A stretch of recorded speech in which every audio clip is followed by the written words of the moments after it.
Welcome to Murden, a place like no other. So picture this. There's this village, Murden. It's like totally hidden, tucked away high in the mountains of a land called Eldoria. Imagine peaks so tall they touch the clouds like giant protectors. The air there is super fresh and clean. It smells like pine trees and earth. Life in Murden is really simple, you know. People are kind. They help each other out. They farm their lands, raise their animals, and live in cozy little cottages. It's all very peaceful, very quiet. Almost like time moves a little slower there, in a good way. A real escape from any kind of hustle or bustle, just pure calm. Aria is a girl who lives there. She's 16, and honestly, she's pretty cool. She's got this spark in her eyes. She loves Murden, of course. It's her home, filled with people she cares about. But sometimes, she looks up at those massive mountains. She feels a bit different from the other kids. They seem happy with the quiet life. Aria, she wants something more. She dreams of what's out there, beyond the protective peaks. Adventure is like calling to her name, a whisper in the wind that only she can truly hear and understand with her heart. Okay, so among all those stories the elders tell, there's one that really sticks with Aria. It's the legend of the Amulet of Varnoth. This isn't just any old piece of jewelry, no way. They say it's super powerful, like incredibly powerful. The stories claim it can grant the wearer immense strength, not just like lifting heavy rock strength, but strength of spirit too. And get this, it also gives wisdom. Imagine knowing things, understanding things like you've lived 100 years. That's what the Amulet of Varnoth promises. It's the kind of thing that sounds almost too good to be true, you know? Now here's the catch. This amazing amulet, it's hidden. And not just anywhere, it's said to be deep inside the Caves of Vorak. And these caves, well, everyone in Murden is terrified of them. Seriously, no one ever goes near the place.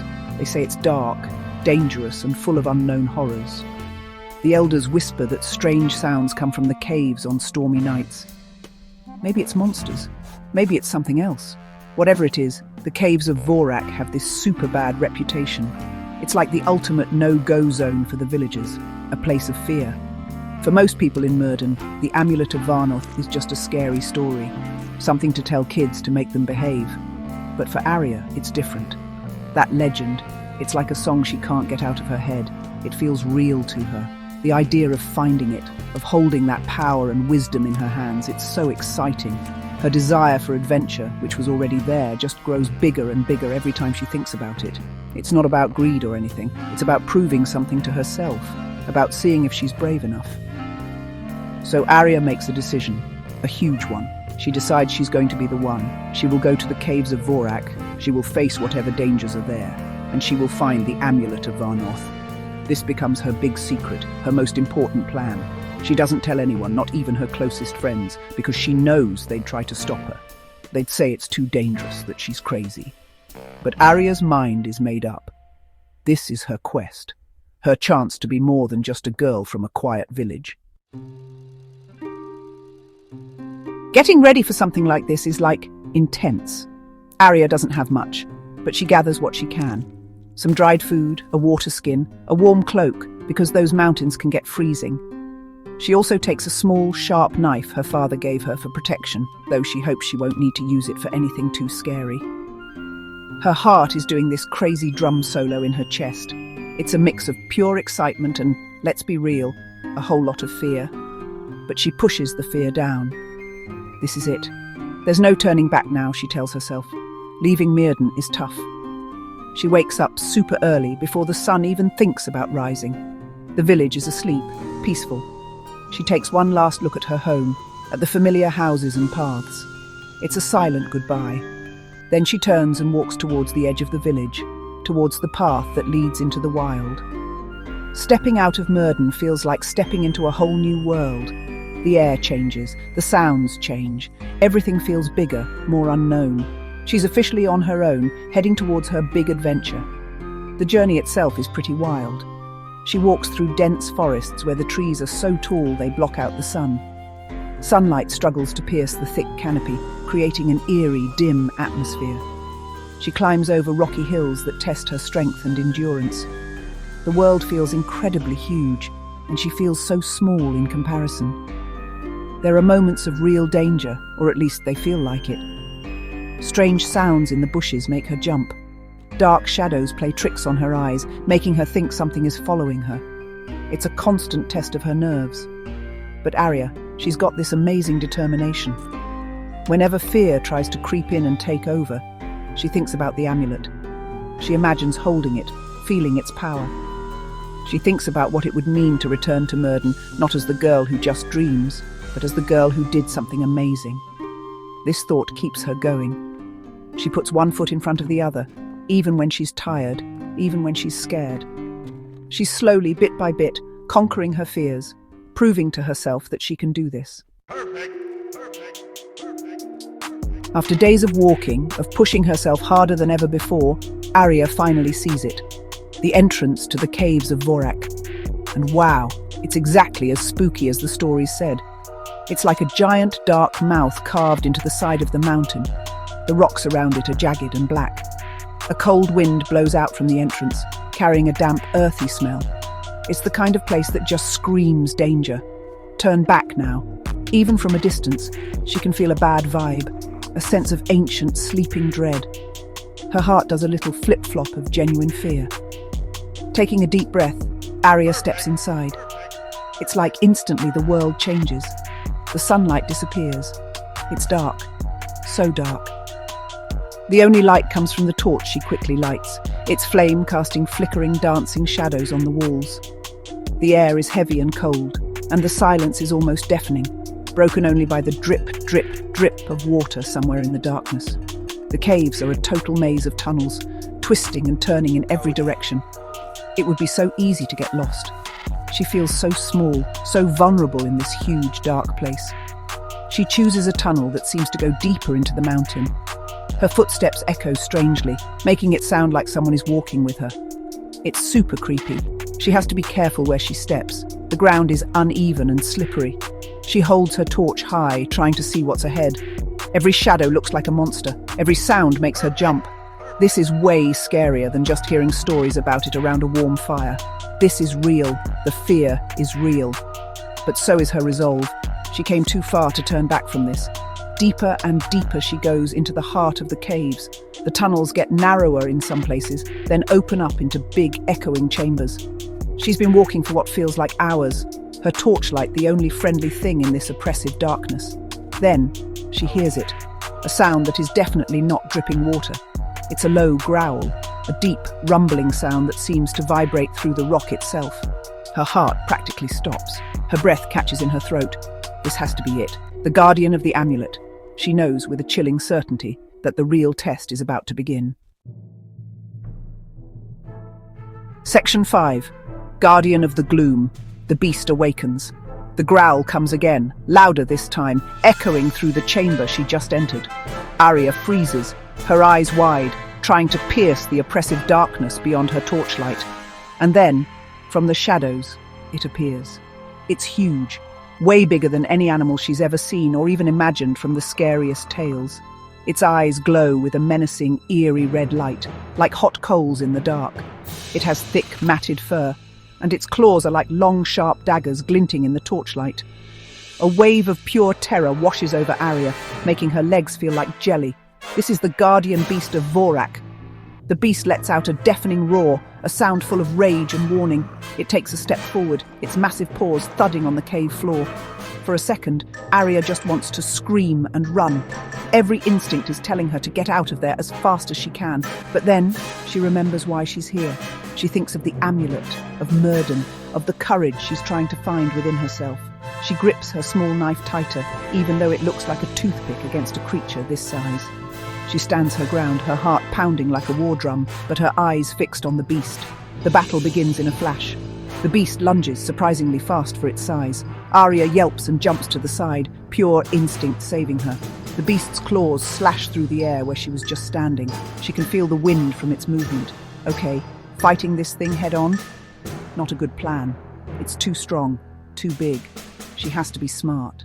She uses her small size and agility to her advantage, dodging its attacks, weaving around stalagmites. The cave chamber becomes an arena for their deadly dance, the torchlight casting wild, frantic shadows. It's intense, so intense. The beast is relentless, snapping its powerful jaws, trying to corner her. Aria is terrified, but she's also surprisingly focused. She sees an opening. There's a cluster of loose rocks above a narrow passage. If she can somehow make them fall, it's a long shot. She throws a rock at the unstable ceiling near the passage, then another. The beast charges again.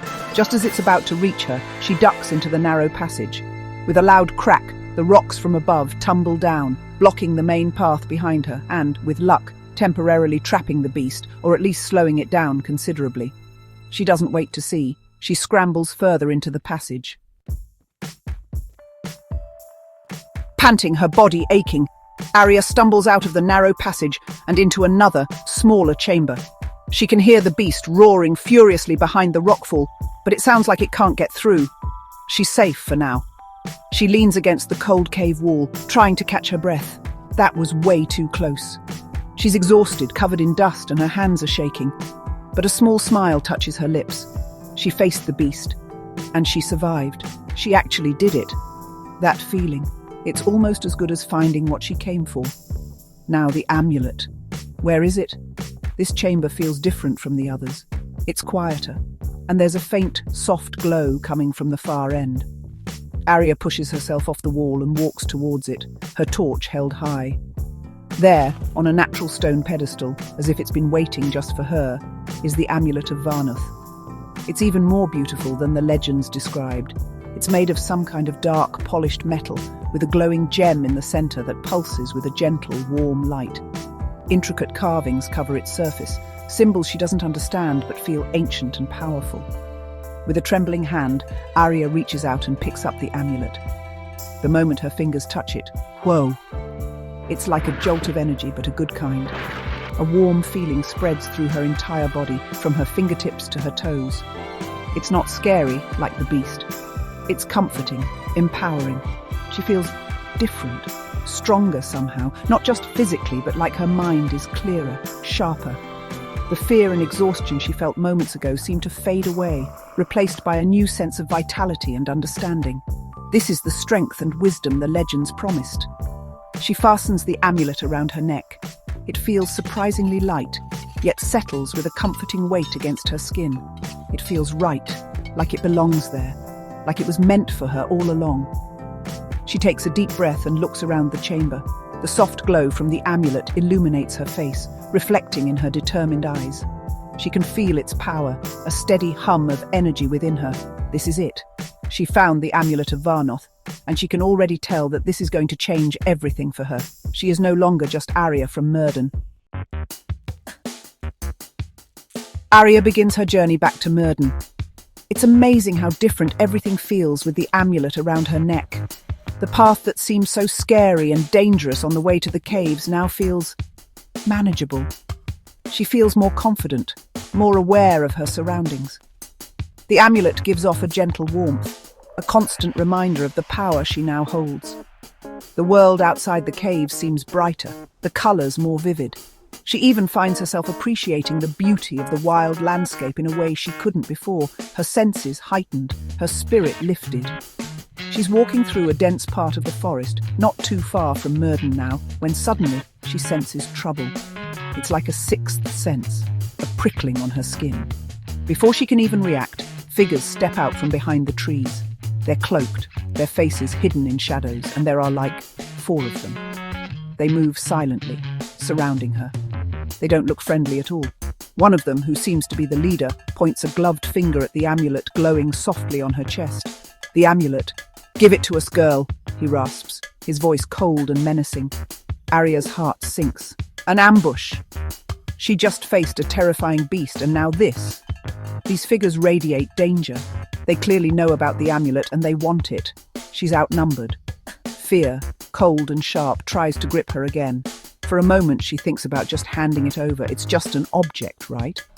But then she remembers the journey, the beast, the feeling of the amulet's power. It's not just an object, it's hers. She earned it, and it chose her. She can't just give it up. The cloaked figures start to close in. One of them lunges at her. Aria reacts without thinking. She raises her hands, and as she does, she focuses on the amulet, on that feeling of power she felt in the cave. The amulet on her chest suddenly glows brighter, much brighter than before. A wave of pure energy, like a shimmering shield, bursts outwards from her. It's not violent, but it's incredibly strong. The attackers are thrown backwards, stumbling and crying out in surprise as they hit the ground. Whoa. Aria looks at her hands, then at the amulet, totally amazed. She did that. The amulet protected her. She uses the moment of their shock to turn and run faster than she's ever run before towards the safety of Myrddin. Panting, heart still racing from the escape, Aria finally bursts out of the forest and sees the familiar sight of Myrddin nestled in the valley below. She's made it. She's actually made it back. She's tired, she's covered in dirt and scratches, but she's alive, and she still has the Amulet of Varnoth safely around her neck, its gentle glow a beacon of her incredible journey. As she walks into the village, the first few people who see her stop in their tracks, their eyes widening in disbelief. They had probably thought she was lost or worse. Word spreads like wildfire through Myrddin. Aria is back. She's back. Villagers come running from their cottages, from the fields. They gather around her, their faces a mix of shock, relief and curiosity. They see the strange, beautiful amulet glowing on her chest. They see the new look in her eyes, a look of someone who has faced danger and come out stronger. The village elders push through the crowd, their expressions serious. They had warned everyone about the Caves of Vorak. They had feared for any who dared to go near. Aria, though exhausted, stands tall. She tells them her story. She tells them about the long journey, the terrifying darkness of the Caves of Vorak. She describes the guardian beast, the intense battle of wits and courage. She tells them how she found the amulet and how it felt.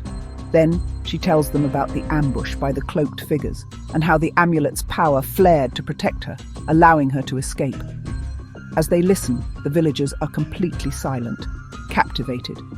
Their fear of the unknown slowly turns into awe for this young girl from their own village. When she finishes her story, a cheer erupts. They call her brave. They call her a hero.